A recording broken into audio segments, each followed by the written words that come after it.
It's a very good thing to see that we are going to have, we are having actually an inauguration of the new president of Senegal. Actually, this just gives us hope as a young people to say it's possible for us to be able to do this. And every other leader in Africa that is outgoing should be able to be magnanimous enough to be able to transfer power. What is happening right now is historical, and as you see it to be historical, it's because of the efforts also that has been put by the other leader. Because if there were no such efforts, such transfer would not have happened. So to us, we also call upon the regional leaders in the region within the AU to be able to encourage such kind of acts, so that we are going to have a more stable Africa. There are a lot of young people in Africa who are probably watching this inauguration, and they say no condition is permanent. For those people who are in the trenches, especially young people who are rising up in the ranks of their political parties, trying to fight these long-time leaders, there is hope at the end of the day. When you see what's happening in Senegal today, what would you tell those young people? The journey of 1,000 miles begins with a step. They need to be participating.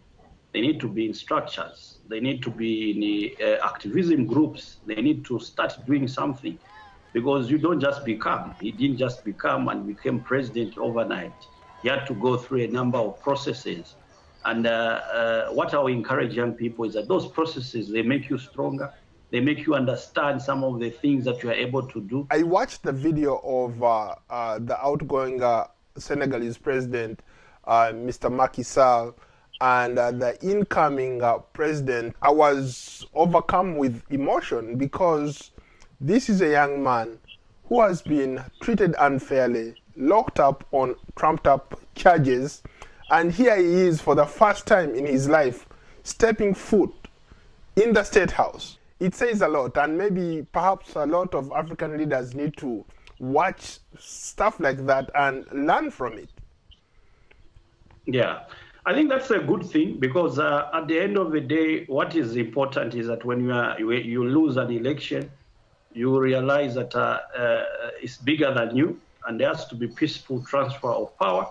And having conceded defeat, we give kudos to the outgoing president, because in Africa, we have seen people giving wrong advice to say, why did you give up power? So the fact that he had to actually leave the office and hand over, willing to hand over the power, we are of the view that that is very important, and it needs to continue, and people need to give kudos for leaders who are able to actually ceremoniously transfer power. Despite whatever happened, the most important end part is that power is going to be transferred, and there is no resistance to give up power. That is key.